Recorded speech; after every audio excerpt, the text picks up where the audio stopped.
Rainbow Family Life Stories by Jodey Bateman. Interviews with Rainbow Family of Living Light folks conducted between 1977 and 2008.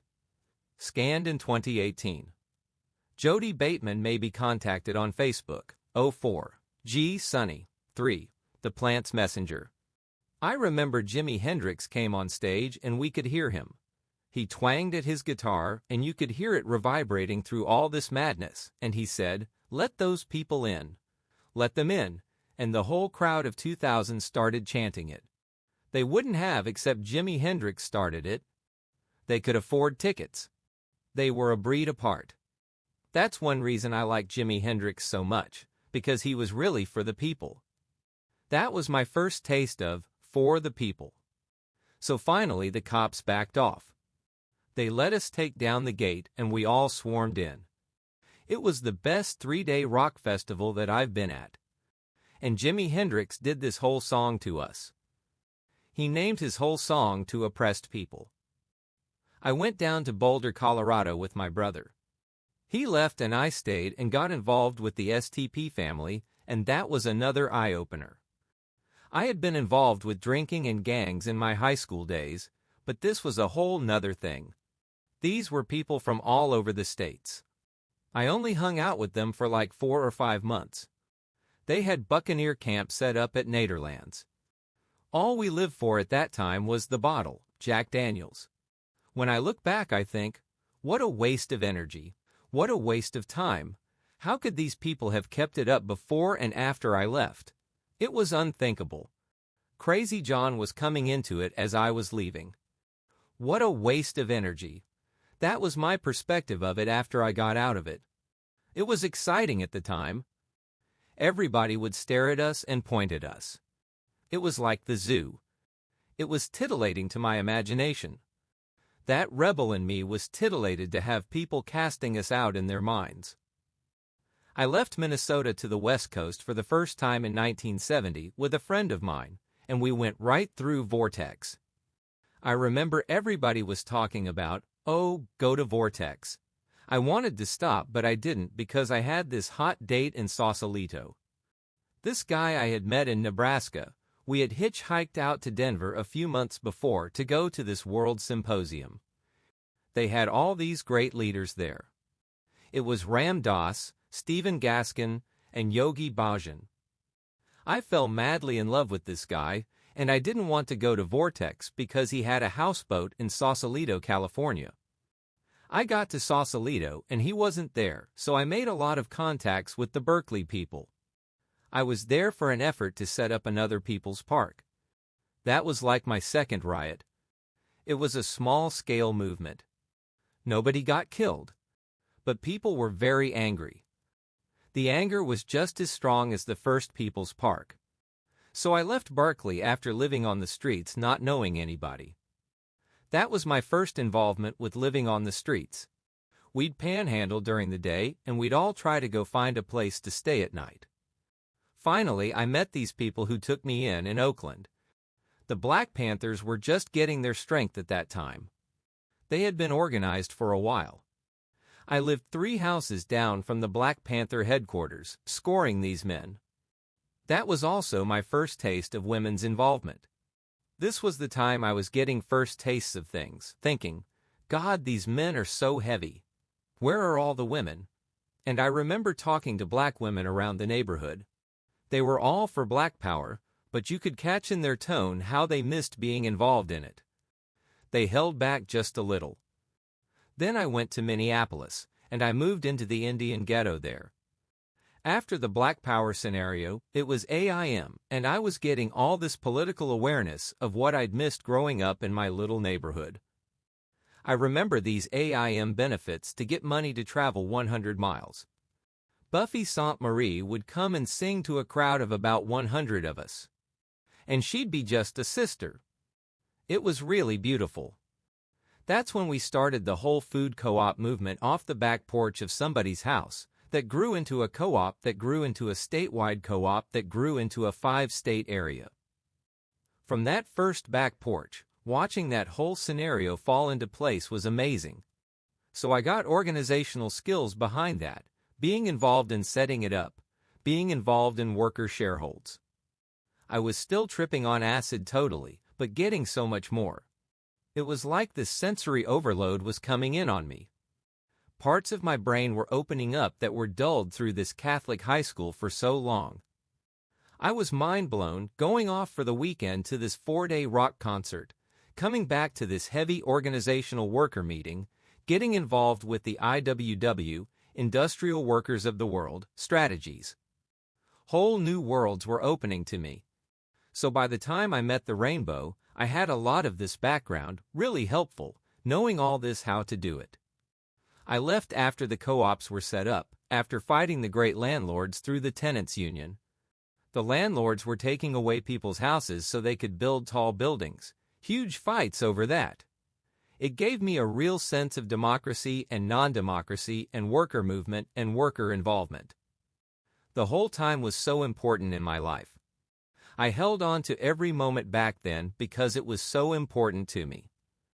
The SDS would move through our offices because we were doing such important strategic moves as far as helping people get set up.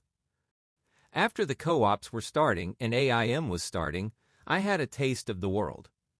I wanted to leave. I was involved in children's theater in Minneapolis. It's internationally known. D.A. Pennebaker, who did this documentary on Dylan, would come and document our theater. It was a growing national phenomenon, the children's theater, directed by this mad, raving genius John Donahue, who got cast out after 15 years because all the children started reporting on his homosexual activities, which I think is a real loss. And I started getting involved with all these actors and actresses, and I met all these people who would leave for a while and go out to Oregon and had this place called the Eater Farm, south of Eugene by Coquille. I went to the Eater Farm. It was my first taste of rural cooperative living. It kind of blew me away. I was in such a whirlwind of activities for a long time in Minneapolis that going to this rural farm was like, what do I do here? What do I organize? We plant vegetables. What do you mean, plant vegetables? It was a whole new awareness for me, farming. So I started farming, and there were people from San Francisco who would come up to the farm. We'd motivate back and forth between the Eater Farm to San Francisco. I met a lot of actors and actresses, New York people, at this farm. It was kind of a haven for crazy actors and actresses. I was still politically involved through the mail. I started missing being involved. I couldn't handle it. There was really no place to live at the Eater Farm. They had school buses and a building, so before winter came, I went up to the Renaissance Fair in Eugene. It was called the Eugene Country Fair then. It was the second, actually third year it was happening, 1971. That's when it was very nice, small, when it was not very commercial. I met a whole assortment of characters at that fair, namely Barry and Garrick and Reggie and all these crazy people, rainbows. I remember Michael Bear and this woman got married at the fair, and I fell madly in love with Reggie. So I hung out with them at the fair, and I went back to Minneapolis, because I didn't want to spend the winter at the rainy Eater Farm. I also wanted to make amends to my mother after all these years of her not understanding me not understanding her. I stayed with her for a couple of months and tried to understand our relationship as mother and daughter. I had a whole new sense of maturity by this time. I wasn't this crazy teenager anymore. I tried to heal the bonds that I had helped to cut for so many years. Now my mother and I are pretty close, but it took me many years of my own development to do that. That's when I started being aware of my womanhood too. I had a whole new perspective of my mother as the woman who had struggled for a long time to raise these crazy kids. She still doesn't understand my sense of living, but I tell her it's because I never had a bedroom. I moved into another stage of my life in Minneapolis, where I started meditating and doing yoga, and I moved into this ashram. Some friends, we created it. It wasn't a set-up ashram. We were all into the same things and we moved into it. The phases of my life were moving very fast. I stopped being really politically involved. I started getting into Eastern consciousness and religion.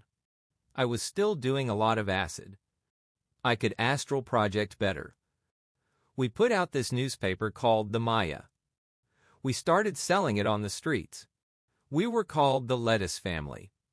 We'd stand in the streets and hand out pieces of lettuce. Let us give peace a chance, you know. We were still involved in the peace movement at the time, but we were meditators for peace. After about 6 months, I started getting tired of getting up at 5:30 in the morning. And I'm glad I had that time in my life because I learned different aspects of my body, different aspects of my brain that opened up. That was a really powerful time in my life. We took a bus full of people and we were gonna go down to Florida like in March '72. We were gonna stop at Stephen Gaskin's farm. We were all wearing white. We were very nice and mellow. And they refused us entry. It was on a Sunday. I remember going up to the farm and they had watchtowers and bodyguards and walkie-talkies, and I thought, my God, what is this? And being refused entry kind of clicked something in my mind about being holy and sacred. I thought, what a bunch of bullshit. Why aren't those people letting us in? I clicked right back into my rebelliousness. I took off my whites and I threw on my jeans and I said, fuck you. I was really upset. We were high, holy meditators, and they wouldn't let us in. So we went to Coconut Grove, Florida, and I ran into Barry again. He was traveling around the country again promoting the gathering. I didn't really like Barry the way he was. He was hanging out with this woman, and I was hanging out with this busload of people. We had a wonderful time. We met Ken Keyes and we went on his boat. Barry was talking about the gathering, and I was really excited about it. I had heard about it before. They were talking about it at the Renaissance Fair. So I started getting interested in the gathering. I got a lot of howdy folks announcements for the gathering and talked at length with Barry. Then I went back to Minneapolis. So I was writing in the Maya paper about the gathering. I started hanging out with a lot of junkies, heavy-duty dealers. I moved to this house in Street Paul, right in the ghetto there. Not to us was a house with all these bikers Chicanos. I really loved these folks. They turned me on to a lot. I started dealing pot pretty heavily. And there was another group of us in Minneapolis with another house, so we were all traveling around because there was such heavy-duty dealing going on. People had to move from house to house all the time. I hung out with so many people in Minneapolis. I knew most of the people there because I didn't hang around with one little group. I traveled around. I was like the transmitter, my own little educational campaign. I started hanging out with this man named Morgan, who had just escaped from Lexington, Kentucky, the federal penitentiary for junkies. I was really into this man. I knew he was a junkie, but I didn't know how heavily involved he was. He used to carry a gun in his side pocket. Everywhere he went, he was walking in the shadows. I wasn't used to it, so that's where I got turned on to the DEA, the FBI, because of the surveillance they had us under. Incredible. In the house we stayed in Minneapolis, I looked out and there was somebody in the next house with spyglasses looking in at us. Everybody packed up and left like that night. So even before I went to the gathering, I had all this background in surveillance in Shanti Sena. By the time I got to the gathering, I had all this experience, and I was not surprised by any of the scenarios that went down there. One time we moved into this other house in Minneapolis. Like 3 of these people were on the run. I tried to get these people that were so heavily into heroin or acid to get them out of heroin. That was another thing I got involved in, was how to deal with odds. 'Cause I never wanted to do heroin. I was really curious about it, but I saw what it did to these friends of mine. I remember like 6 times I sat up with someone who had shot too much to keep them awake, reading to them. I was still trying to do this educational thing. I would read to them out of what was going on in the world, trying to get in their consciousness by slapping their faces and saying, "Why are you doing this when people are being killed in Vietnam?" That was my role in this whole junkie movie. It was a very sad time in my life because we lost a couple of them that OD'd. One day I was sitting there and my friend Morgan I was hanging out with was going to shoot some smack, so I was urging him to drop acid instead, anything but shoot smack. So he did, and we were listening to Abbey Road. We were kicked back. There were about 6 of us on the 4th floor. And the song came on. You never give me your number. You only give me your funny paper. And in the middle of the negotiations, you break down. All of a sudden we heard these axes come through the front door. People started yelling and screaming and we were on acid peaking. We ran in different directions. I was trying to find a place to hide. I ran downstairs and there were so many police and FBI breaking into this house. It blew away my whole center. They wanted this man I was with for escaping from Lexington. What I didn't know was these people I was with were the major dealers for the whole Midwest. They had been under surveillance for so long and the cops had enough evidence so they could break in. And at this time the narcs in Minneapolis were very infamous. They rounded us up, 12 of us. The men sat here and the women sat there, and my friend Morgan sat in another place. They separated him, such a heavy time, especially on acid. They found stuff that blew my mind: LSD laboratory equipment, records of sales, rifles, big bags of heroin, 1,000 lots of LSD, bags of grass, crystal meth. You name it, they had it, piling up in the middle of the room. Like, oh shit, I'm never gonna get out of jail. There's evidence. My God, there goes my life. Spend the next 40 years in jail. Trying to stay cool and smiling was the only thing you could do. We were all making jokes with each other.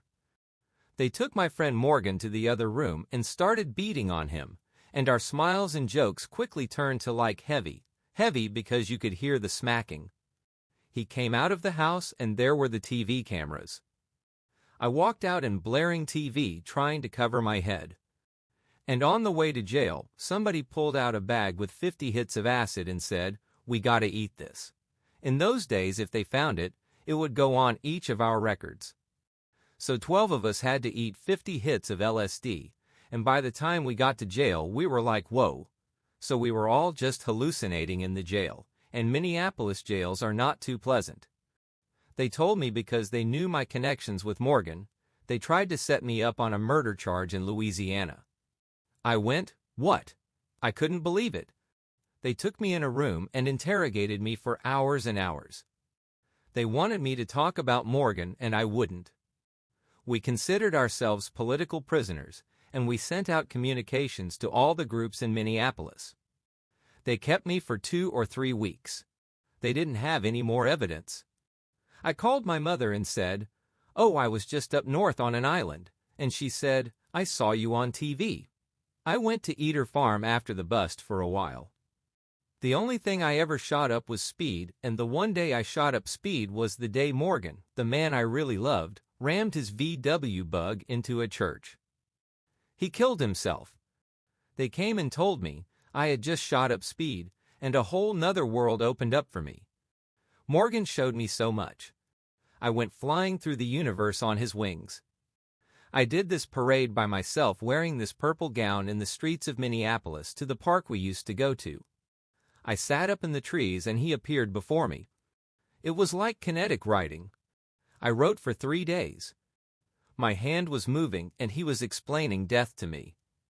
Through his death, I got to have this whole perspective on what it's like to die, where you go when you die, committing suicide, what it means, just a whole perspective on life and living and dying and how it's all interconnected.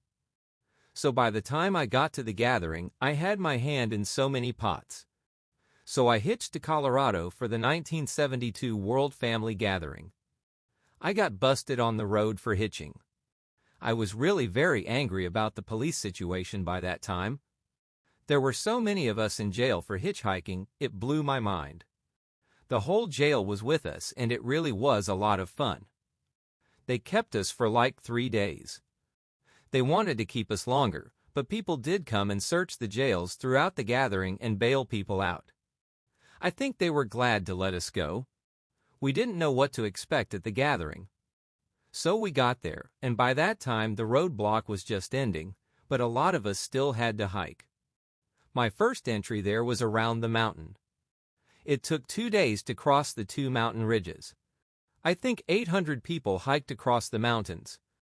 I went with about 30 people. I was barefoot. It didn't bother my feet at all. I loved it. Mountains make you strong. Then I went back and guided another group in. So I got into the gathering and I was totally amazed. It was kind of what I expected.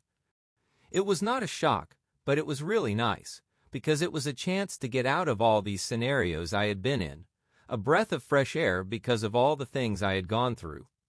I had been up to Rainbow Farm after the Eater Farm. Garrick wasn't there, but a lot of people were there.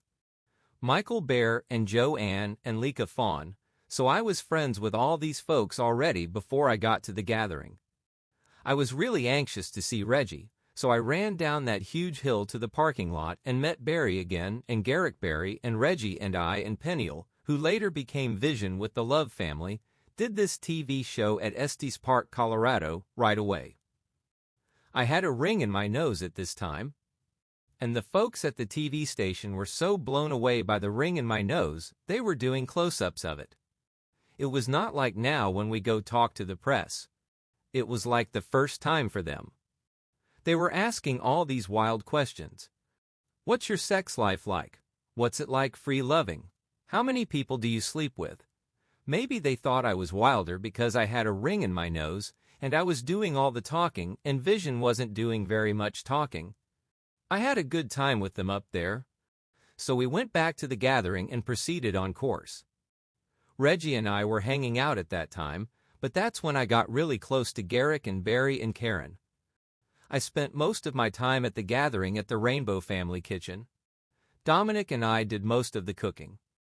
The thing that blew my mind was the bread baking in the ovens, because we put out 500 loaves, 1,000 loaves of bread a day, beautiful loaves. It still is my favorite gathering because it was so new to us all. Most of us that were doing a lot of the work had similar backgrounds to mine politically, socially, transcendentally. I have so many memories of that gathering, it would take another 6 tapes to tell. After the gathering, I left with Barry and Reggie and Vision. That's when the sheriff was after Barry, so we had to get out of the gathering fast. We didn't stay for cleanup because Barry and Garrick were so outrageous in the courts that Governor Love was out to get them. We were in this rest stop away from the gathering, and I bought a $2 car from this guy. Garrick and Karen had their own car, but there were about 6 of us that piled into that $2 car and split. We got out of there at the speed of lightning. We got down the road and I left in Denver and called my sister and said, I'd like to come back there, because I still had some unfinished business back there. So I said goodbye to Reggie and Barry and went back to Minneapolis.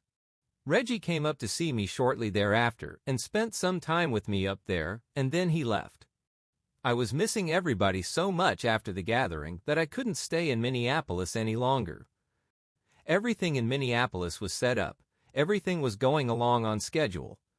I wasn't really needed in Minneapolis anymore. I wanted more of this Rainbow family. I hitchhiked out of there and I went to Rainbow Farm, and Lake Fawn was the only one that was there. They were all down at Mendocino. I couldn't find the Rainbow family at first when I got to Mendocino, so I ran into this group who said, "Come up to our farm and we'll take care of you." This was on Albion Ridge. So I went up there and it was this heavy-duty Christians. Heavy duty. I mean like men's houses, women's houses, Pentecostals all the way. They threw me on the ground and wanted to baptize me in the name of the Lord Jesus Christ. And I was saying, "What are you doing to me?" All I wanted to do was find Reggie. They wouldn't let me leave. They kept me there for like 3 days. They were at the very top of the mountain. I didn't know where to go. I'd start walking away, and every time I'd walk away, they'd come and surround me. So finally, somebody who knew Reggie came through and I got a message out. Tell Reggie to come get me as soon as possible. I felt like a hostage of the Christians.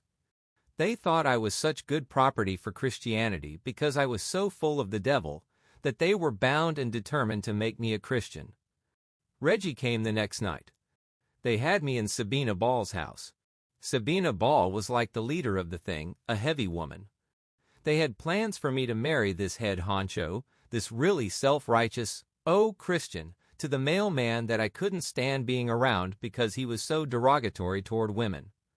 They told me the night Reggie came that I was going to marry this man, that it was for my own good, that they knew I had Jesus in my heart. I was going, oh, shit, so Reggie and Rob Roy came and they burnt Sabrina Ball's house. Reggie said, "Listen, I'm gonna burn this house down if you don't let her go." I mean, it got that heavy. He rescued me.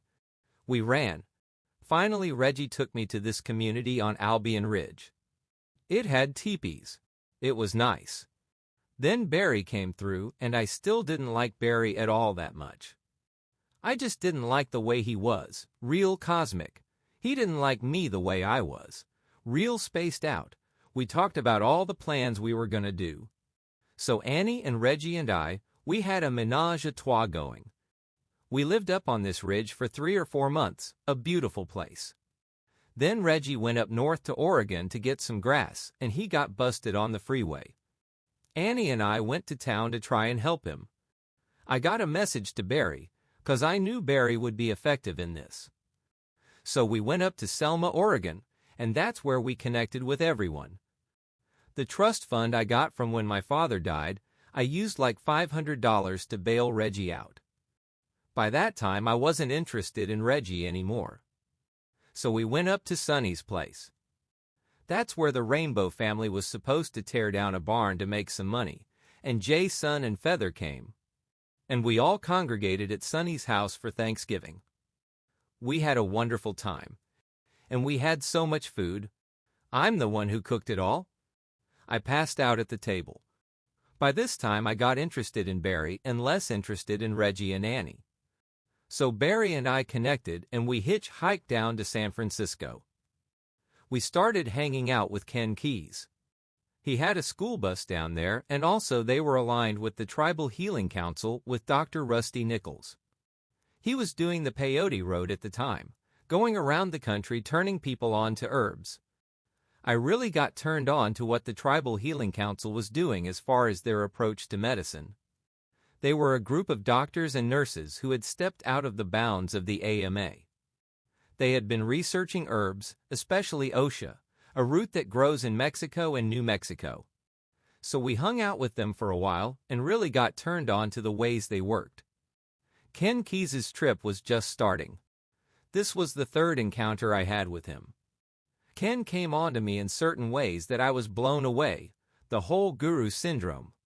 It was another kind of enlightenment to me as far as their teachings in this country, how the enlightenment techniques were so different than most people in this country understood through their organized religions.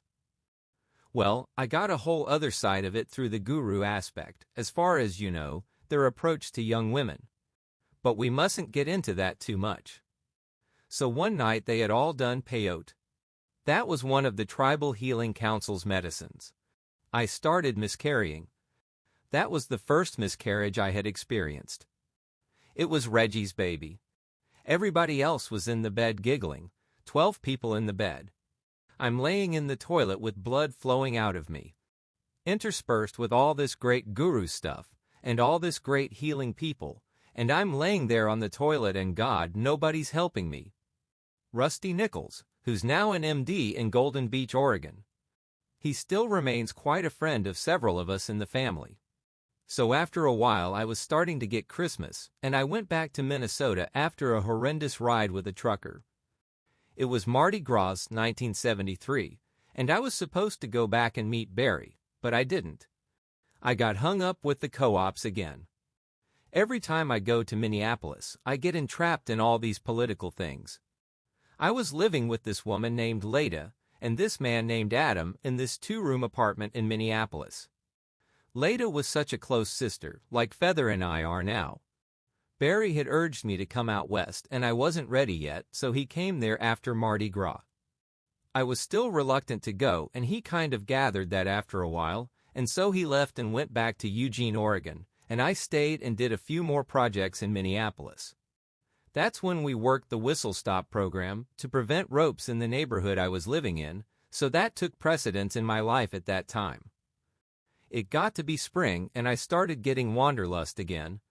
I was working as a nurse's aide in a nursing home that I detested. I loved all the old people, but I detested the environment there, so one day, this is it, I thought. I just bought a 1970 Falcon. I fixed it all up with a carpet on the dashboard and the pink dice hanging from the rear view mirror. Letta and I packed up and did the hotshot run from Minneapolis to Eugene, Oregon. We landed at Harold and Jeannie's house. I was looking for Barry because I had really started to miss him. I would like to have seen him again because of all the projects that we were paralleling. At that time, I had a great faith in the Rainbow family. I still do. Sometimes it's not as strong. I had great faith in the projects that the Rainbow family were doing, especially after the 1972 gathering. So I found Barry and I knocked on the door. It was real early in the morning. Leda and I had driven all night long, and I was really excited to see Barry, and he was in bed with this other woman named Jo. And in my heart that was okay with me because I had put him off in Minneapolis twice. But somehow or other I was really crushed, and we took a walk and I accepted it. I said, okay, he's living with this woman named Jo, this really nice, really beautiful woman. She really liked me. So I went to this park and I got all my tears out. It was right after sunrise. I solved things in my own mind. I felt okay. I still wanted to be around those folks. I wanted to do the projects, so I hung around. Michael Bear and Joanne, I went over to their house. I got real close to them at the 72 gathering. I was a vegetarian and Michael Bear kept talking about cheeseburgers, so it was a kind of a private joke between us. I would act disgusted and repelled, and he would egg me on more by cheeseburgers,